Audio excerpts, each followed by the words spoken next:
Place Australia acknowledges traditional owners of country throughout Australia and recognises their continuing connection to lands, waters, skies and communities.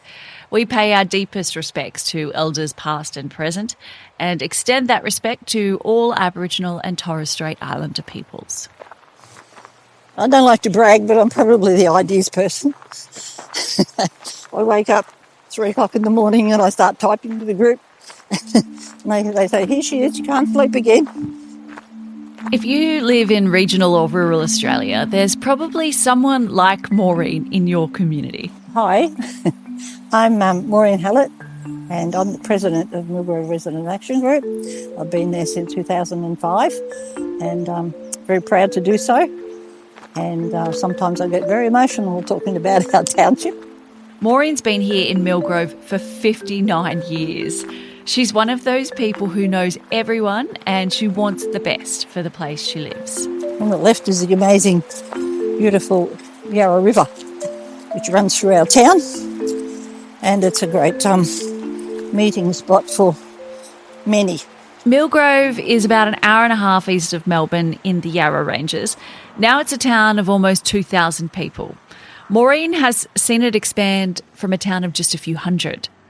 Part of the reason Maureen knows everyone is because she used to run the local news agency, and about 20 years ago, she read an unflattering article about her town. In 2005, The Age did a news article on the forgotten space of Millgrove. I can't quite remember the heading was used. The headline was "End of the Line," and in the text below, the message was blunt: hopelessness is here. The article focused on socioeconomic disadvantage of the Yarra Ranges as a whole, and Millgrove got a special mention. We saw the article and were really quite mad about it and called a community meeting. About 100 Millgrove residents attended the community meeting, sharing their concerns about the article. But that was just the catalyst. It laid bare the issues the town was facing: intergenerational unemployment, skill shortages and poverty. So they formed the Millgrove Residents Action Group, MRAG for short. Maureen became the president. The main idea for the group is for the betterment of the town and connections, family-based type of a group. The Action Group's vision was about turning that negative view of the town around, and they've been running projects for 20 years now to achieve that goal. One recent community project that was completed with MRAG's help is down near the river. Well, right now we're walking along the beginning of what we call the D Road Trail. That goes for 1.2 kilometres along the Yarra, right alongside the Yarra. The D Road Trail is a walkway that MRAG helped clear. It's leafy and lush, and if you listen closely, you can hear the birds over the racing river. We've created picnic tables and resting spots, planted probably close on 2,000 plants in it all up. Once that all comes to fruition, it's going to be an amazing place.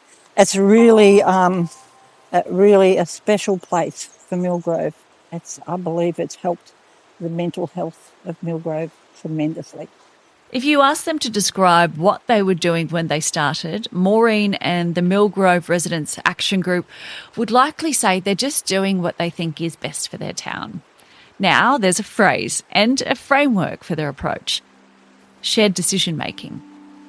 Shared decision-making, to me, I believe, is connecting with the communities, inviting other groups in, partnerships, connections, and working together and spreading our word.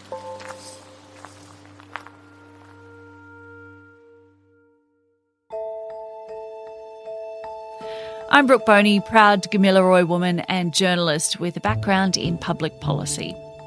From partnerships for local action and community empowerment, this is Making Place Matter. Series 1 is all about who decides. You'll hear from people right across Australia about how they're working to place communities at the heart of decision-making on the issues that matter most to them. Across this series, you'll learn how shared decision-making works, why it works, and how communities are navigating the real challenges of making it happen across government, service delivery and philanthropy. And you'll also get to know people like Maureen and communities like Millgrove who are working tirelessly in pockets across Australia to make their communities better. This episode asks the question, what is shared decision making?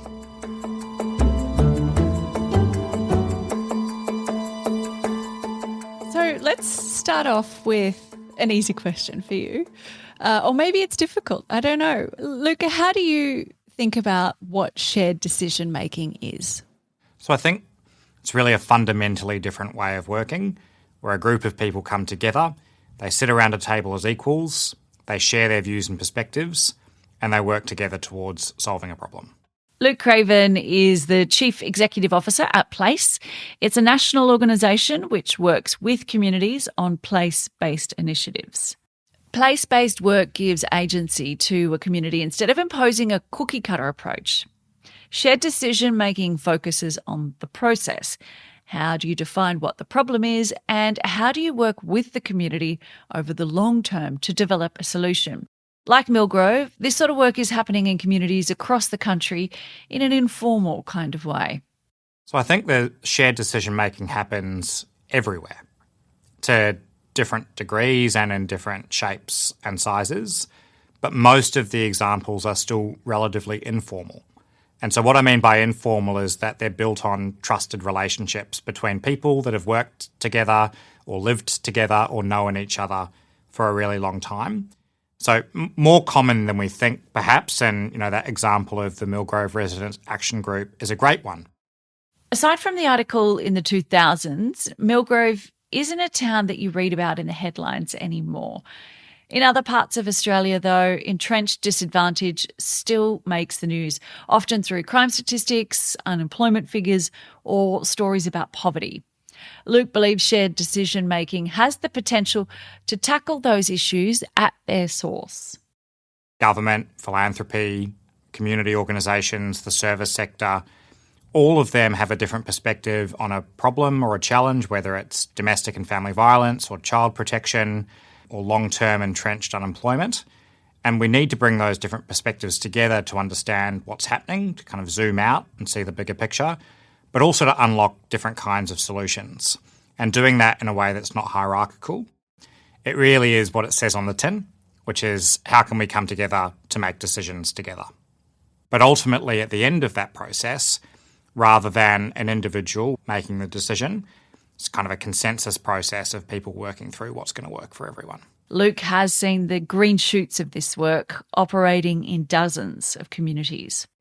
I think there are some great examples across the country, but let's talk about the Northern Territory and Groote Eylandt, where the Allandaleaqua people have a local decision-making agreement with the Northern Territory government around education, which has had transformational outcomes for children that live in that community, and like measurable outcomes that you look at and you go, wow, that's quite stark in contrast to outcomes in other remote communities, either in Arnhem Land or more broadly across the Northern Territory.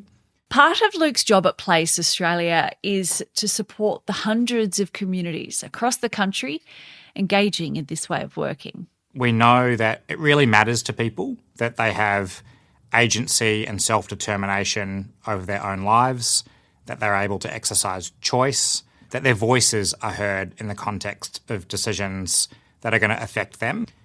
But then the brute pragmatics of this too is we know it leads to better outcomes. When people are bought into the decisions that are made about them, you get the better design of services, better delivery of services, better evaluation and impact of services. It's really hard to do something well if you're removed from the context. Well, nice to meet you. Nice to meet you, Brooke. I'm speaking to another member of MRAG to find out more about how shared decision-making works in Millgrove. My name's Jan Burney. I live in Millgrove. I have done since 1989. My role is with Millgrove Residents Action Group as a project coordinator. I've been doing that for approaching 2.5 years. Jan talked me through their most recent process of community engagement, which has led them to their community plan for 2025 through to 2030. It's the third community plan that Millgrove Residents Action Group has developed. I think there might be 47 or so projects that are chalked up to be done, and we just step through them when we can, when opportunity arises.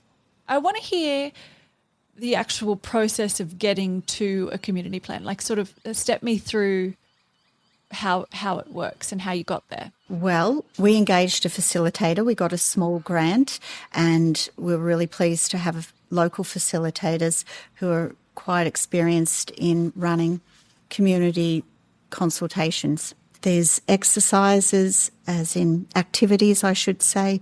There's the sticky notes on the wall. There's coming together. There's large group activities, smaller group activities, and then refining all of that. Then getting a rough copied draft, which is quite a process in itself, talking about where we've come from, where we're going, then putting it out there for consultation again. So, yeah, there's quite a process to it. Jan also credits MRAG's President Maureen as someone who helps when things get sticky. It's really through her support and guidance that has continually brought us back to the town's needs, and her insight through owning businesses over the years in the township has given her connection to people and allowed her to have that valued position of negotiating with people when people aren't seeing the same vision. Luke Craven says good facilitation is one of the crucial first steps of shared decision making. Really strong facilitation matters, whether that's an external facilitator or someone that's kind of a chair of a working group or the chair of a consultative group that's playing a role that's able to manage the different perspectives that come out in a conversation. People need the right data and the right stories and the right evidence, and you need to have some level of shared understanding of what are we trying to achieve here by sitting around the table. The other part that's important, all voices are treated equally. For me, it's got to be about a horizontal structure.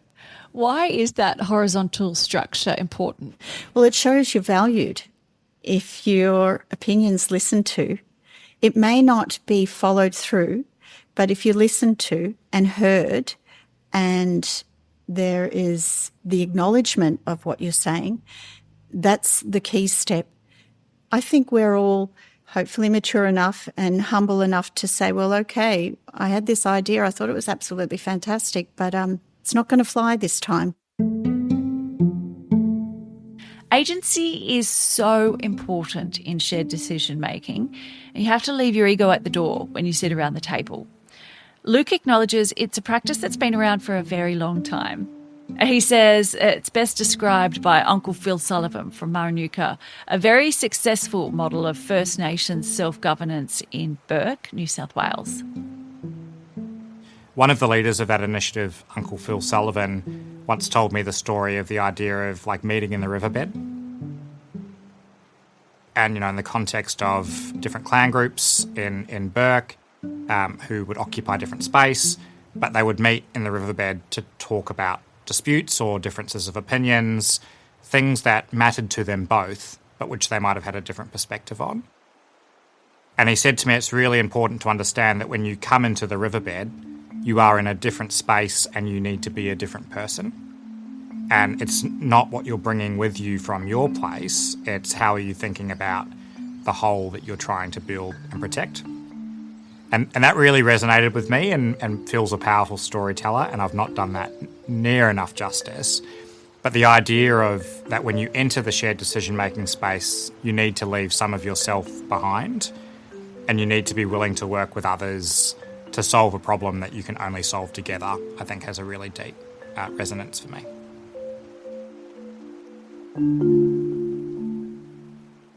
So what do you think then is stopping shared decision-making from being more formal and from being a bit more widespread? For many parts of our system of government, it's just not the predominant way of working.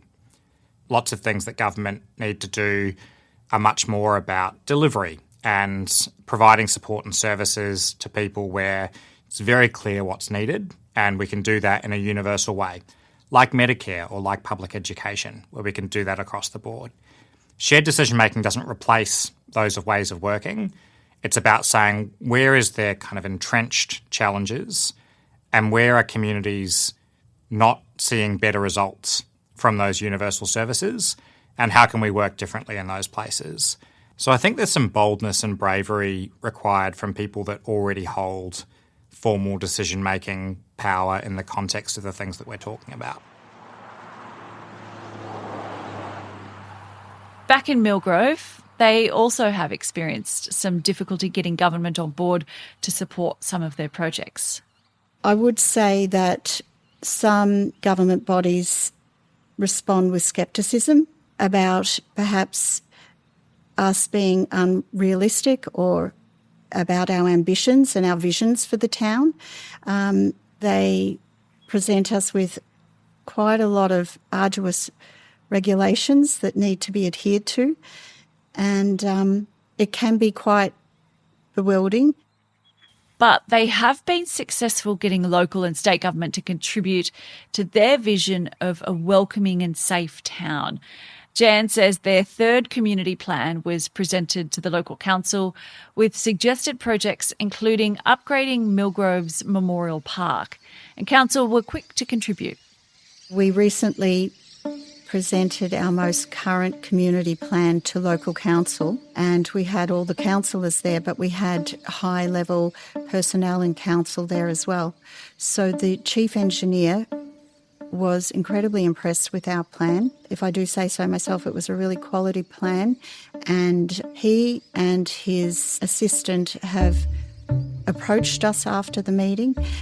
They were really excited, and they saw that there was potential budget to improve some of the aspects in our plan fairly soon, and that did happen. By December it was done, and that was the ceiling of Memorial Park and some of the other items in the park. So that was really a very satisfying result. Shared decision-making can have a big impact on a community. However, Luke cautions that there are some decisions that can't be shared. Shared decision-making is not a silver bullet to every problem.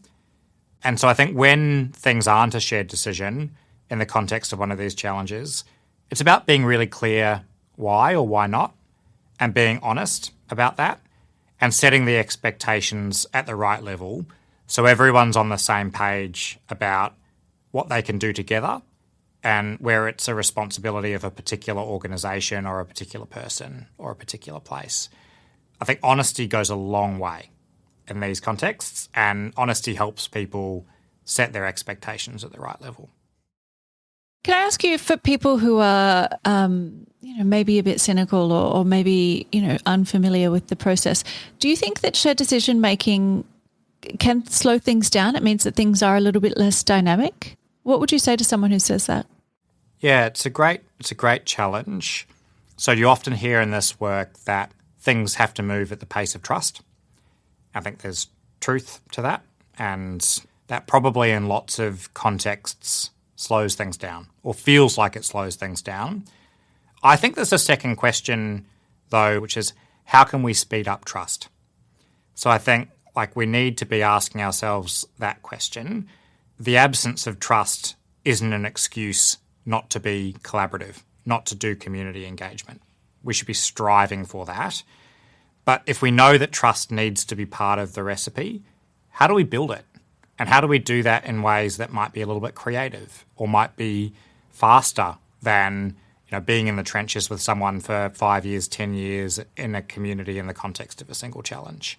So then what is your ultimate vision for how shared decision-making works across Australia? Different ways to say this. I think it's how can it become the rule and not the exception? How can we create more formal structures where the history of shared decision-making in Australia has been largely informal? How can we think about shifting shared decision-making from the margin to mainstream. And I think if we were to have this conversation in 10 or 20 years' time, Brooke, which I hope we do, I think it's like shared decision-making is just there. It's part of the way that government and community work together to solve challenges, to identify solutions. To help with this, Places developed a shared decision-making guide to help make the practice of shared decision-making more accessible. It's a set of tools and frameworks to help communities embed shared decision-making arrangements on the ground in their communities and think about how they engage other stakeholders like government, philanthropy, corporates, the service sector. And it's meant to be at a really tin tax level, Brooke. So, like, what does it look like to facilitate conversations that bring different people together? What are the kind of questions you need to be asking yourself or thinking about in the way that you design and deliver those? How do you think about conflict of interest in the context of a shared decision-making arrangement in a small community where everyone knows everyone? So it's the start of a process that we have underway to support shared decision-making across the country. The guide contains tools for people like MRAG, the Residents' Action Group in Millgrove, where they've got such strong local governance and process, but to the point that we made earlier, they're hungry for an opportunity to figure out what that means for the vertical slice. Have you used the shared decision-making guide, Jan? Yeah, there is the checklist and you score yourself. And I'm pretty pleased to say we ticked off 7 of the 8 points, rating as an area of strength. Jan Burney says if this guide existed a few years ago, it would have really helped. It would have created a real backbone and a theory to what we were actually already doing. So it would have given us an assurance that we were on the right path. So I could see that having place 3 years ago would have been very, very helpful. What difference have you seen in the community? I'll speak for myself, but I'm pretty sure that others would be feeling it too. There's definitely a vibrancy and a positivity. The idea that change is possible and that the township can set itself some goals and achieve them. We've proven it. I think that human nature is when you see 1 or 2 things getting done, you think that's great. And what advice would you give to other communities who are thinking about shared decision making? Do you have any sort of top lessons that you'd share with them? Well, I'd say it works. I think shared decision making works. Down the other end was a swimming hole, and the kids had a big rope swing in it and so forth, but we always used to paddle down. If I were to rewrite that article that upset Maureen Hallett all those years ago, I might now use the phrase, care is here. It flows through the town and the people working towards a place they're proud to live. Our logo is a place we're proud to call home, and we certainly are, yeah. And not only just our group, but the community as well now, because they all drive through town and see the beautiful gardens we've got now, this amazing walk, and they are extremely proud. And we get told that many, many times when we're out walking and working along the rivers. So that's rewarding. I believe in the community group to a bit of fun. It keeps you all going. I guess that's why we've been going 20 years. That's my family, or part of the second family, I should say. Yeah, and they're amazing, an amazing group of people with ideas, workers, willingness, pretty unique people.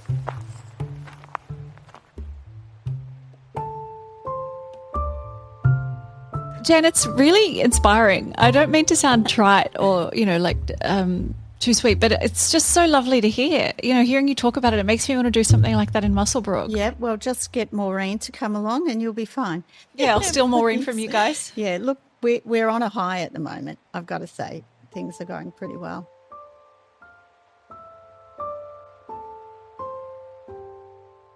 Thanks so much to Jan Burney and Maureen Hallett of Millgrove Residents' Action Group and Luke Craven from Place Australia. I'm Brooke Boney. Follow Making Place Matter in your favourite podcast app so you don't miss an episode. You can also head to placeaustralia.org for more resources. Making Place Matter is a podcast from Partnerships for Local Action and Community Empowerment. This series, Who Decides, is produced by Dead Set Studios.